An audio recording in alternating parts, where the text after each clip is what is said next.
And so that just shows you that as opposed to complicating the binary, that most of our decisions to kind of engage in body work and engage in everyday drag leads to a lot of us physically kind of reinforcing the binary. But what's interesting is that if we're thinking about it in terms of our behavior, right, our personalities, um, that that is another kind of interesting observation because although we talk about gender, expression, and identity as being binary, men are men, women are women, we're opposite sexes, we act different, we behave different, we want different things, whether that's due to biology or socialization, we ignore the fact that this just isn't true for most of us. There is this what's called the law of the excluded middle, the idea that most of us in a lot of behaviors, in a lot of traits, there is a lot of overlap between men and women. And what's really funny is that a lot of us know this about ourselves. So Wade and Ferree, in their first edition, I didn't see it in the second edition, they give the concept called the personal exception theory of gender. The idea that we tend to think about other people as being very gendered, like, oh yeah, of course that's how Tom is. He's such a typical guy. Or like, oh yeah, Brittany, I mean, she's just like every other girl. But then we think about our own selves as being the personal exception, right? We think about our own selves as being these complicated individuals, like, oh, yes, I mean, I like this feminine things, but I also do this masculine things. I like to be girly some days, but I also really love sports and I occasionally, you know, and I love, you know, my car, and a lot of women aren't like that. Whenever you start saying things, a lot of men aren't like that, or a lot of women aren't like me, you're engaging in this personal exception theory of gender. And like I said, that's really interesting because what you are basically saying is you're forcing everyone else into this binary while acknowledging that you yourself are not part of the perfect binary.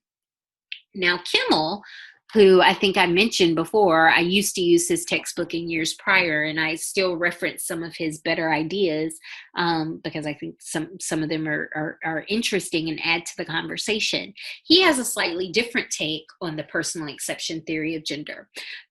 So he talks about what he calls cutting a deal. So he's like, you know, society genders us appropriately with these dominant definitions, right? We see the dominant definitions maybe reflected in the cartoons we watch, the movies we watch, the music we consume, the ads that we see on TV and magazines, the articles that we read in magazines, the messages that we get from our parents, our peers, our teachers, right? Society makes sure that we understand the dominant gender definition.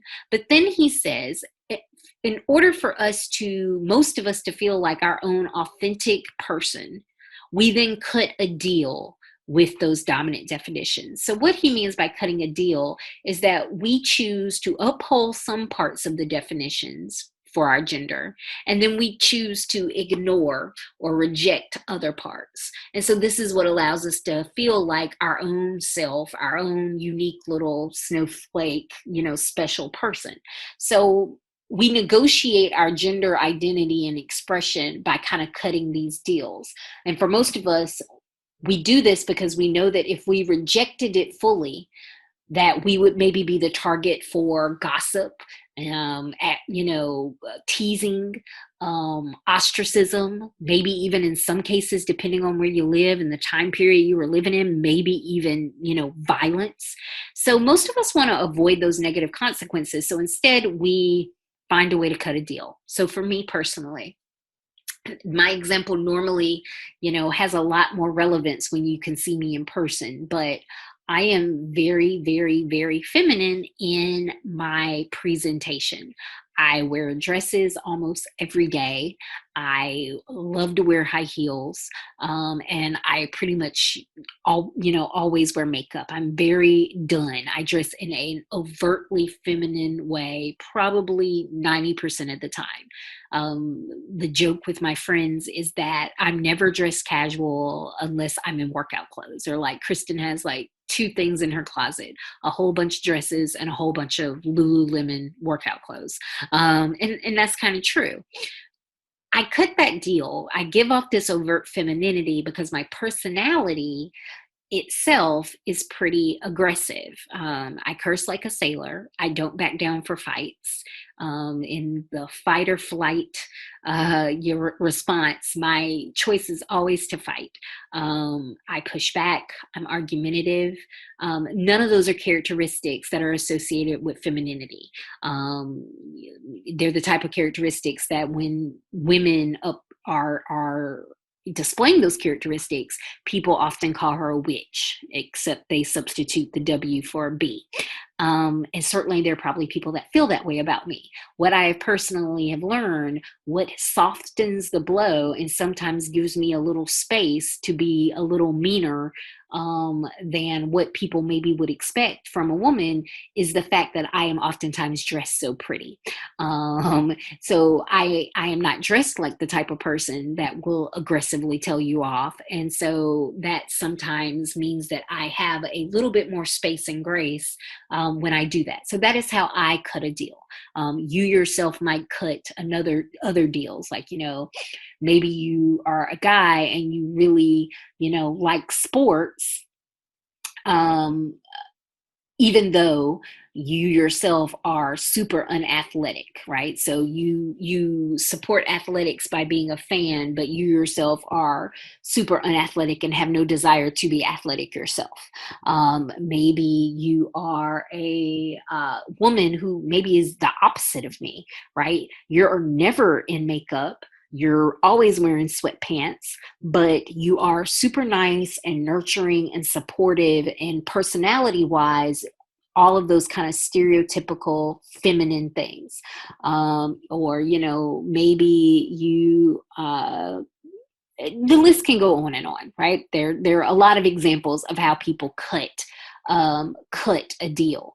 But if you take that cutting a deal and you combine it with the personal exception theory of gender, if everyone thinks that they're cutting a deal, but no one else is cutting a deal, and they are evaluating and judging other people in these strict binary terms, it just kind of supports, once again, why people often overlook the ways in which the 90%, the cisgender, male-bodied, female-bodied individuals are still not examples of there being a perfect binary.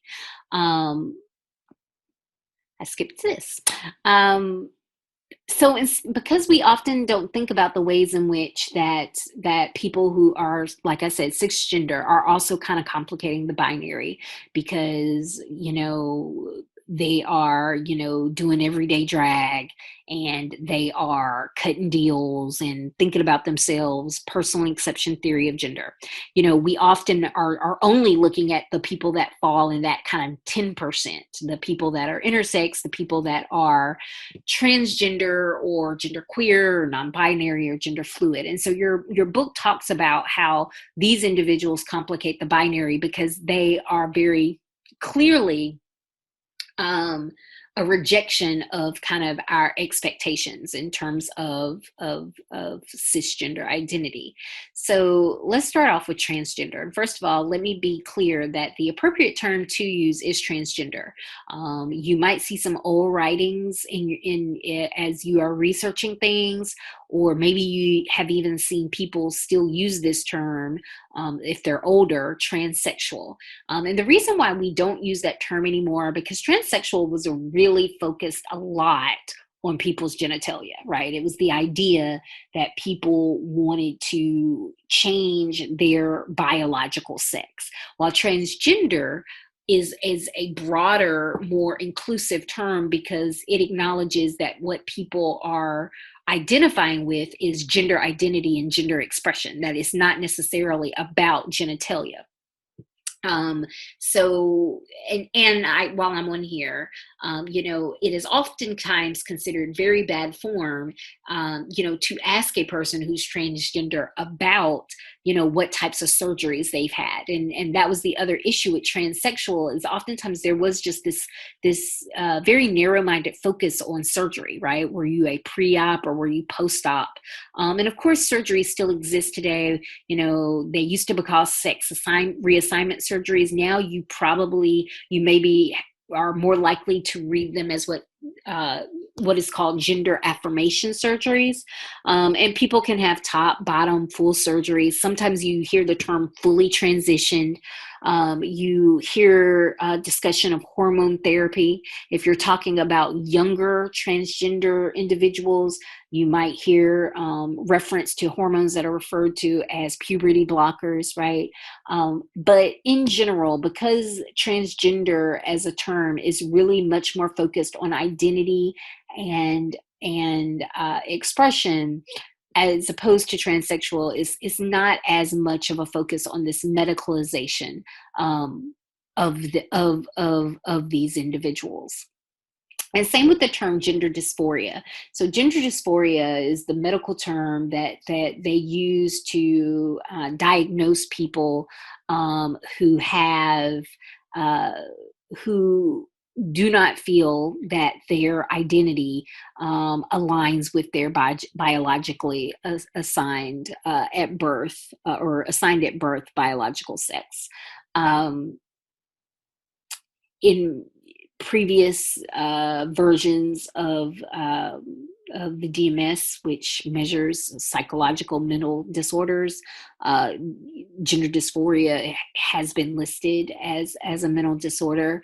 Once again, I would say that this is something that we are moving away from. The medicalization of this identity is something that society is moving away from. Another trend to note in regards to gender identity expression, and we talked about this more in chapter 1, is this kind of expansion of terms in order to kind of give people the terminology with which to identify and express themselves. So, you hear terms like gender queer, non-binary, gender fluid. All of these represent identities that are rejecting that binary. All right, now going back to where I stopped before.